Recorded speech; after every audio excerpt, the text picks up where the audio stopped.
Muslimin dan muslimat, alhamdulillah kita wafakkan dan panjatkan syukur kehadrat Allah Subhanahu wa taala di dalam hari Isnin ini, pagi Isnin ini Allah Subhanahu wa taala memberikan nikmat yang cukup besar dan banyak kepada kita dengan kita dapat lagi hidup dan juga menjalankan tugas dan tanggungjawab kita selaku hamba Allah Subhanahu wa taala.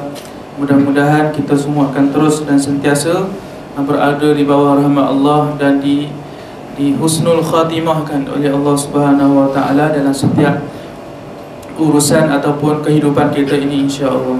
Jadi muslimin dan muslimat, dalam keadaan yang tidak disangka ini, sama-sama saya mengajak muslimin dan muslimat sekalian, walaupun mungkin telah disebutkan di depan ini ataupun sahabat-sahabat pernah dengar di mana-mana, kita sekarang berada di dalam bulan Rabiul Awal, bulan yang mana dilahirkan padanya Rasulullah sallallahu alaihi wasallam, Rasul yang terakhir, iaitulah orang yang paling kita cintai setelah Allah Subhanahu wa taala. Dilahirkan di dalam bulan Rabiul Awal, dan lebih spesifiknya ramai ulama menyebutkan lahir pada 12 Rabiul Awal, yang mana 12 Rabiul Awal pada tahun tersebut jatuh pada hari Isnin.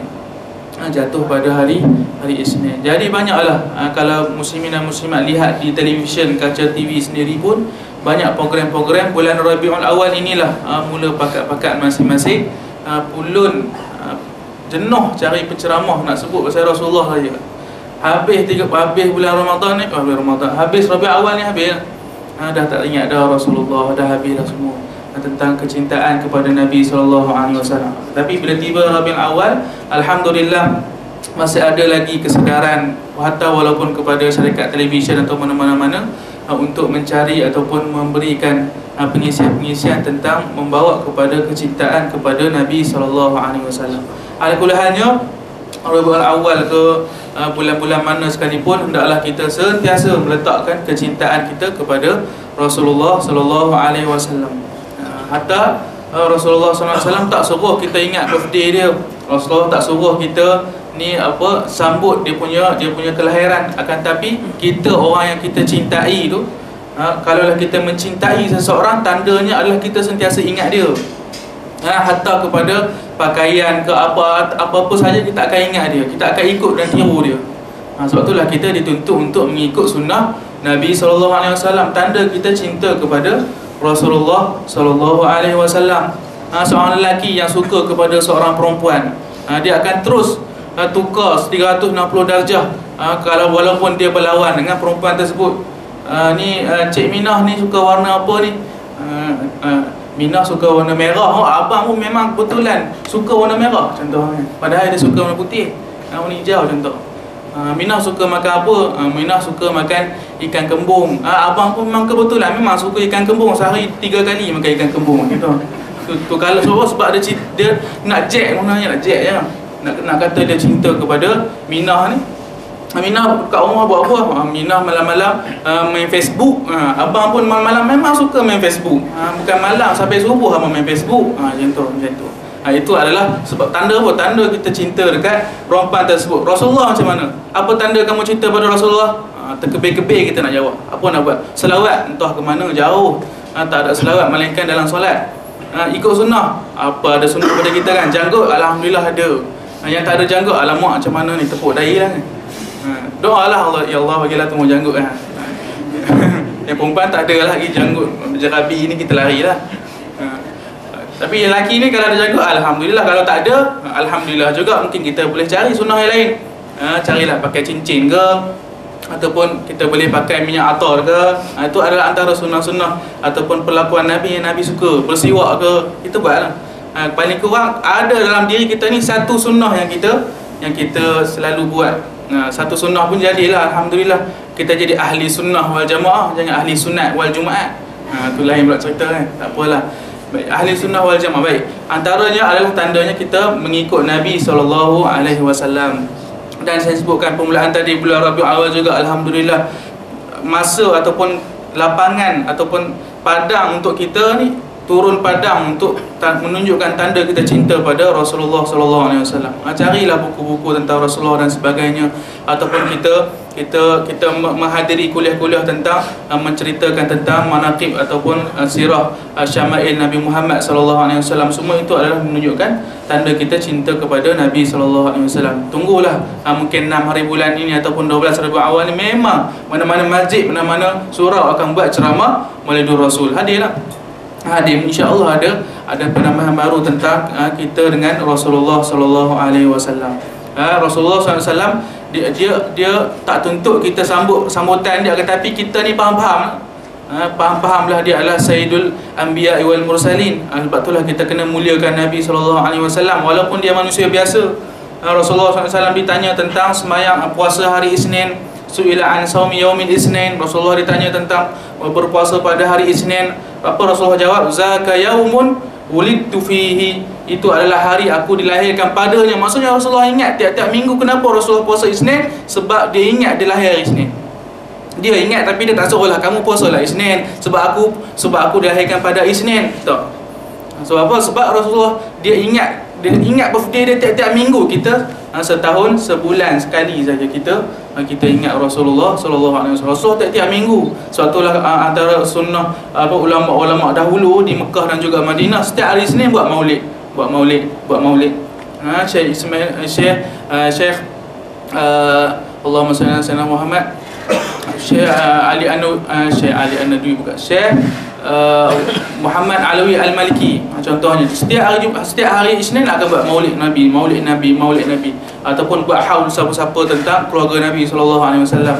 Semua itu adalah kerana apa? Kecintaan mereka yang tinggi kepada Nabi sallallahu alaihi wasallam dengan tidak melebihkan Nabi daripada Allah Taala. Ada orang geng-geng pokok Wahabi lah. Pokok Wahabi ni berkata apalah sambut Nabi ni ataupun puji Nabi ni lebih daripada puji Allah, ni benda bid'ah belaka. Taklah kita sampai macam tu. Kita melebihkan Nabi daripada sairul makhluk. Kita lebihkan Nabi daripada, bukan kita beza dengan Allah. Kita duk puji Nabi sallallahu alaihi wasallam, berburdah, bernasyid. Cuma itu adalah kita nak puji Nabi, lebihkan Nabi lebih daripada manusia lain. Muhammadun basyarun walaysa kal basyari. Muhammad itu memang manusia, tetapi dia bukan manusia biasa. Bal huwa yaqutuhu wan nasu kal hajari.